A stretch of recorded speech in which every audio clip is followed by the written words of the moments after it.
नमस्कार दोस्तों, मैं Vipin Chauhan, Indian largest documentation and home care company your doorstep से आप सभी लोगों का स्वागत करता हूं। जैसे कि आप सभी लोग जानते हैं, वीडियोस मैं बनाता ही रहता हूं। आज का वीडियो मैं कुछ लीगल कॉन्सेप्ट पे लेके आया हूं। जैसे कि आपको पता है कि मैं एक लॉ स्टूडेंट भी हूँ। मैंने बीटेक की है, एमबीए के, मैं एलएलबी कर रहा हूँ। तो मैंने सोचा क्यों ना मैं आज एक वीडियो बनाऊं जो लॉ स्टूडेंट जो लॉ कर रहे हैं लोग उनकी हेल्प करें। मैं आपको बताना चाहूंगा, I am not that much perfect, but जो मैंने पढ़ा है मैं उसको आपको एक्सप्लेन करूंगा, ताकि अगर आप एग्जाम देने जा रहे हैं तो आपको वो नॉलेज ब्रश अप हो जाए, और एटलीस्ट अगर आपने नहीं भी पढ़ रखा है तो आप कुछ ना कुछ उसमें लिख दें और आप पास हो जाए। तो जो आज का टॉपिक है वो मैं कराने जा रहा हूँ, law of property and easement. Law of property पे मैं वीडियो तब बनाऊंगा जब मैं आपको ईजमेंट समझा दूंगा, क्योंकि मेरा मींस पहला वीडियो है लीगल टॉपिक्स पे। तो अगर आपको ईजमेंट समझ आ जाता है तो आप मुझे वीडियो कमेंट्स में लिखना, तो मैं लॉ ऑफ प्रॉपर्टी पे बनाऊंगा, ठीक है। क्योंकि हम स्टार्ट कर रहे हैं ईजमेंट, तो मैं एक छोटा सा डेफिनेशन बताना चाहूंगा प्रॉपर्टी क्या होता है, ताकि आप समझ सके और स्टोरी आगे चल सके। देखिए, property is an object, property के एक ऑब्जेक्ट है, ठीक है। वो मूवेबल भी हो सकती है और अनमूवेबल भी हो सकती है, और उसका कोई ऑनर होता है। तो हम प्रॉपर्टी को, अगर कोई पूछे व्हाट इज प्रॉपर्टी, तो property is an object which is movable और अनमूवेबल, व्हिच इज टेंजिबल और अनटेंजिबल। प्रॉपर्टी वो चीज है जो कि मूव भी कर सकती है, ना नहीं भी मूव कर सकती है, और वो उसे टच भी किया जा सकता है, नहीं भी टच किया जा सकता है। अगर suppose land of peace is a property which can not be moved, ठीक है। एंड अनदर एग्जांपल, आपने कोई चीज को ट्रेडमार्क करा रखा है, पेटेंट करा रखा है, आपने कोई इन्वेंशन किया, आपने कार बनाई, तो आपने वो इन्वेंशन किया है, तो वो इंटेंजिबल है, ठीक है, और वो भी मूवेबल है, ठीक। मतलब जो आपके माइंड के थॉट से आया, आपने अपने दिमाग से इजाद किया, वो बिना छूने वाली चीज, वो भी एक प्रॉपर्टी होगी, वो आपकी प्रॉपर्टी को क्या आपने इन्वेंट करी है। और दूसरी चीज होगी जो कि आपका एक लैंड ऑफ पीस होगी, एक या सोना हो गया आपका, ठीक है, सोना आपका मूवेबल है। तो I am not describing the property in very detail, I will explain, मैं आपको बताऊंगा प्रॉपर्टी के बारे में, अगर आप मेरा वीडियो पसंद करते हैं और कमेंट करते हैं। तो आज का जो मैं टॉपिक लेके आया हूं, ठीक है, मैं थोड़ा नोट्स पे प्रेफर करूंगा आपको समझाने के लिए। ईजमेंट, ठीक है फ्रेंड्स, ईजमेंट क्या होता है, ठीक है, और इसको कैसे हम लोग आगे कंटिन्यू करेंगे। तो let's start. What is easement? एक सेकेंड, मेरे नोट्स का पेज आगे पीछे हो गया, मैं एक बार देख लेता हूँ, ठीक है। तो देखिए जो ईजमेंट है, सबसे पहले ये एक्ट आया कब, कौन सा एक्ट है, ठीक है, ये 1882 एक्ट के अंदर आता है, ठीक। सिंपल सी चीज। मैं ईजमेंट स्टार्ट करूं, ठीक है, उससे पहले मैं आपको एक बेसिकली एग्जांपल देके समझाना चाहूंगा, ताकि फिर मैं डेफिनेशन आपको बहुत अच्छे से बता पाऊं। देखिए, सपोज हम एग्जांपल लेते हैं कि एक सीधी रोड जा रही है, बिल्कुल सीधी रोड जा रही है, ठीक है, ठीक, इस तरफ से, और दूसरी तरफ से एक और सीधी रोड जा रही है, मतलब दो सीधी रोड जा रही है आमने सामने, टू वे रोड है। इसके इधर भी प्रॉपर्टी है और इसके इधर भी प्रॉपर्टी है, ठीक है, दोनों सब प्रॉपर्टीज है, ठीक है, चलिए। और जब मैंने बोला इस तरफ प्रॉपर्टी है या फिर इस तरफ प्रॉपर्टी है, यहां पे सारी बिल्डिंग्स बनी हुई हैं, ठीक है, यहां भी सारी बिल्डिंग्स हैं। सपोज मानते हैं कि एक प्लॉट खाली है, इस तरफ वाली एरिया में एक प्लॉट खाली है, बिल्डिंग्स, ये रोड हो गया, रोड के साथ में बिल्डिंग्स बनी है, एक प्लॉट खाली है, और उसके पीछे भी एक प्लॉट खाली है, ठीक है।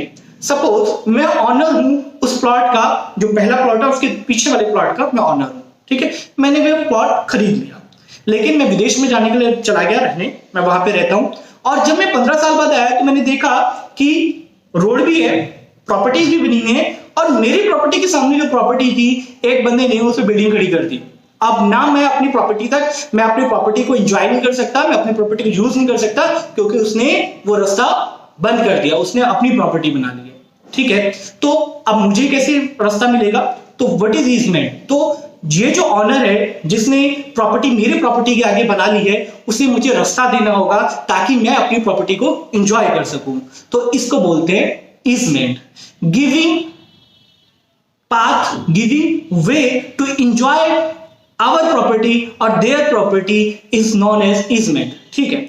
जो प्रॉपर्टी को, जिसकी प्रॉपर्टी पीछे है, मतलब मेरी जो प्रॉपर्टी पीछे थी, मैं कौन हूं? मैं हुआ यहाँ पे डोमिनेट यूजर, ठीक है। मैं इसको डोमिनेट ऑनर बोल सकता हूं अपने आप को, डोमिनेट ऑनर वर्ड यूज कर सकता हूं अपने लिए, या फिर डोमिनेट हेरिटेज वर्ड में यूज कर सकता हूं अपने लिए, ठीक है। और जिसने मुझे रास्ता दिया, ठीक है, उसको बोला जाएगा सर्वेंट ऑनर या फिर सर्वेंट हेरिटेज। मतलब जो देता है वो सर्वेंट, और जो डोमिनेट करता है, मतलब जो रास्ता लेता है, वो हो गया आपका डोमिनेट यूजर, डोमिनेट हेरिटेज या डोमिनेट ऑनर, ठीक है।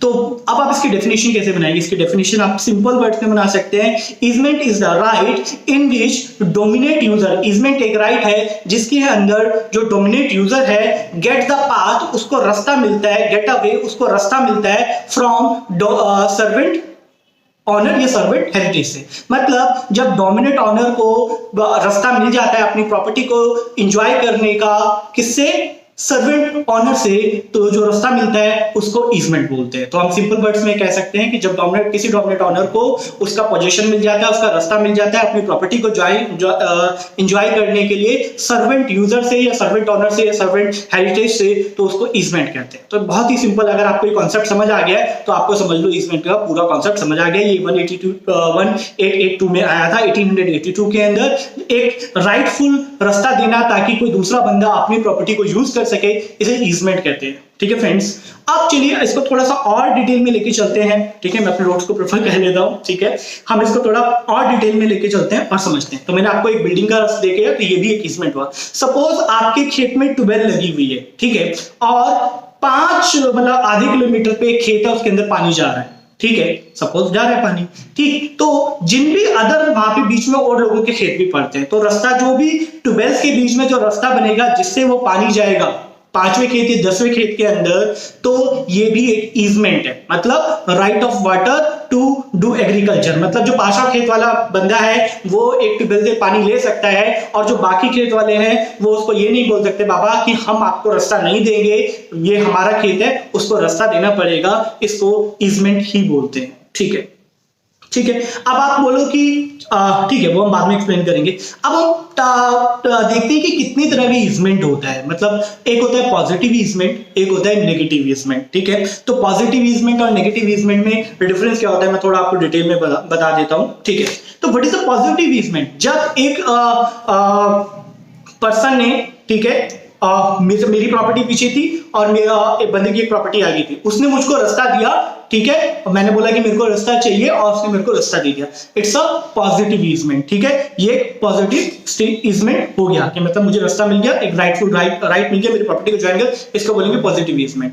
अब what is the negative easement? Negative easement क्या होगा? नेगेटिव ईजमेंट ये है कि ट्यूबवेल तक पानी जाना है, ठीक है, और वो रोक रहा है उस काम को कि मैं आपको पानी अपने खेत से नहीं जाने दूंगा। मतलब मेरे खेत से पानी जा रहा है 5वें खेत में, लेकिन बीच में जो खेत वाले बंदे बैठे हुए हैं वो कह रहे हैं कि हम नहीं जाने देंगे। तो और उसको फिर हम बाद में कानून की थ्रू लड़ाई करके इसको रास्ता मिलता है, तो हो गया नेगेटिव ईजमेंट। तो there are two kind of positive and negative. Positive easement को अफर्मेटिव ईजमेंट भी कहा जाता है। ठीक है फ्रेंड, तो ये हो गया। अब एक और इसकी एक वो है कैटेगरीज, हम इसको कर सकते हैं, continuous easement and discontinuous easement.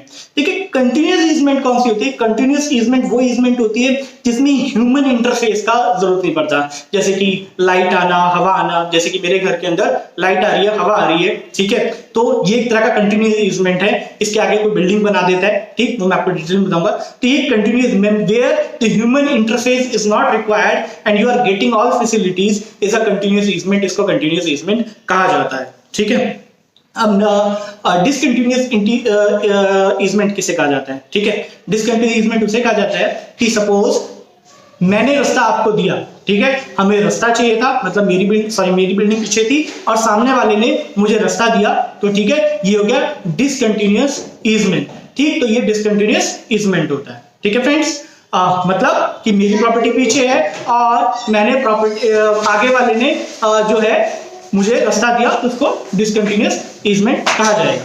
तो फ्रेंड्स आगे चलते हैं और डिस्कस करते हैं what are the essential of easement. Essentials क्या है ईजमेंट के?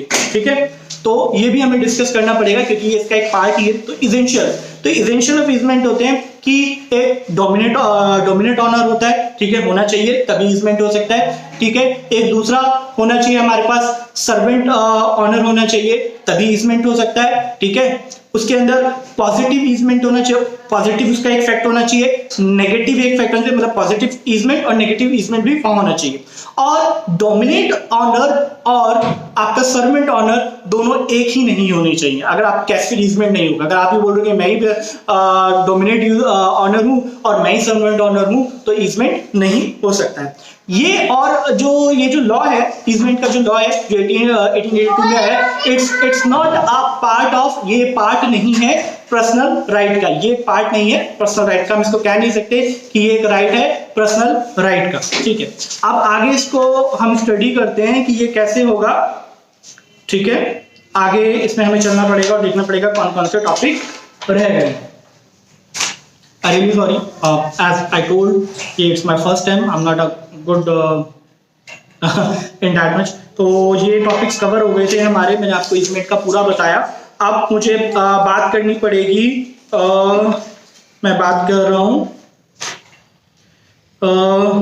एक सेकेंड होल्ड कीजिए, भागो। अच्छा, देयर इज माय डॉटर, ठीक है। सॉरी, बच्चों को डराना पड़ता है तभी जाते हैं, really sorry for the disturbance, ठीक है। तो ये मैंने आपको पूरा एग्जांपल दे दिया, सारा इसके अंदर कवर हो गया, कुछ छूटा नहीं है, मैं सिर्फ एक कंसीडर कर रहा था। अब एक पॉजिटिव अपेंडर क्या वर्ड होता है? सपोज कि एक पर्सन ने, मेरी शॉप पीछे थी, ठीक है, और सॉरी मेरी प्रॉपर्टी पीछे थी और आगे किसी ने कंस्ट्रक्शन कर लिया था, ठीक है।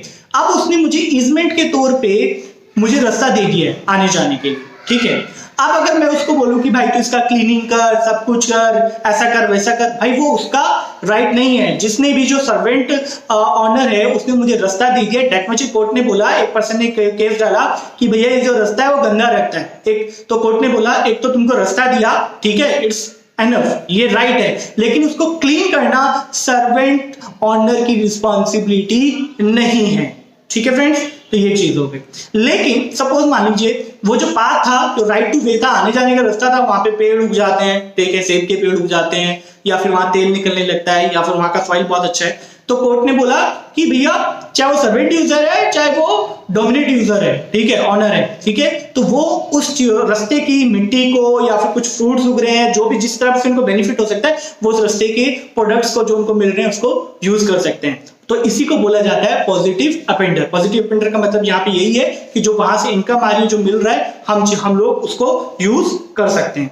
अब रह गया easement of necessity and quasi easement, ठीक है। अब इसका मतलब क्या है? क्वेश्चन आता है एग्जाम्स में, easement of necessity and quasi assessment, section 30। देखो भाई, मेरी प्रॉपर्टी पीछे है, एक बंदे ने आगे बना लिया है, तो मेरे पास कोई रास्ता ही नहीं है कि मैं उसके अंदर जाऊं, ठीक। अब जो वो मुझे रास्ता देगा तभी मैं उसके अंदर जा पाऊंगा, ठीक है, अपनी प्रॉपर्टी को फ्रीली एंजॉय कर सकूंगा। तो इसको बोला जाएगा ईजमेंट ऑफ नेसेसिटी, मतलब ये नेसेसिटी है कि उसको मुझे रास्ता देना ही पड़ेगा। अब दूसरी तरफ मेरी प्रॉपर्टी पीछे है और आगे प्रॉपर्टी बनी हुई है, लेकिन मेरे पास एक पीछे वाला गेट भी जहां से मैं इन एंड आउट कर सकता हूं, अपनी प्रॉपर्टी को एंजॉय कर सकता हूं। लेकिन मैं फिर भी बोल रहा हूं आगे वाले को कि तुम मुझे रास्ता दो। मींस जब आपके पास अपनी प्रॉपर्टी को एंजॉय करने का मौका है, आप यूज कर सकते हैं इसको, बट स्टिल आप आगे वाले को बोल रहे हैं कि भैया आप मेरे को यहां से भी रास्ता दो तो मेरे को और पास पड़ेगा रोड, मेरे को और आसानी से मैं और चीजों को यूटिलाइज कर सकूंगा, तो उसको बोलते हैं क्वेजी ईजमेंट। तो फ्रेंड्स, आज का टॉपिक इतना ही था, ठीक है। तो इसके लिए बहुत जो जरूरी था समझने के लिए, ईजमेंट क्या होता है? ईजमेंट है एक राइटफुल पाथ देना दूसरे बंदे को, ताकि वो अपनी प्रॉपर्टी को एंजॉय कर सके। डोमिनेट यूजर वो यूजर्स होते हैं जो कि राइट मांग रहे होते हैं, जो रास्ता मांग रहे होते हैं, वो गए डोमिनेट ऑनर। और सर्वेंट ऑनर वो होते हैं जो कि उसको रास्ता देते हैं, ठीक है। पॉजिटिव और नेगेटिव मैंने बताया आपको कंटिन्यूअस, डिसकंटिन्यूअस बताया। कंटिन्यूअस वो जिसके अंदर ह्यूमन इंटरफेस नहीं रिक्वायर्ड है, डिसकंटिन्यूअस वो जिसके अंदर ह्यूमन इंटरफेस रिक्वायर्ड है। मैंने क्वेजी बताया आपको और एसेंशियलिटी बताया। तो दीज आर द पार्ट। अगर आप प्रॉपर्टी के बारे में समझना चाहते हैं, व्हाट इज प्रॉपर्टी क्या होता है, प्रॉपर्टी कितनी तरह की होती है, उसके एसेंशियल्स क्या होते हैं, तो आपको कमेंट करना पड़ेगा, तभी मैं वो वीडियो बनाऊंगा। एंड रियली सॉरी अगर नहीं समझा, बट आई थिंक मैंने जितना भी आपको बताया आपको एक कॉन्सेप्ट देगा और आप अपने एग्जाम में या जहां भी आप इसको यूटिलाइज करना चाहते हैं, इस नॉलेज को यूज कर पाएंगे। Thank you so much, have a nice day.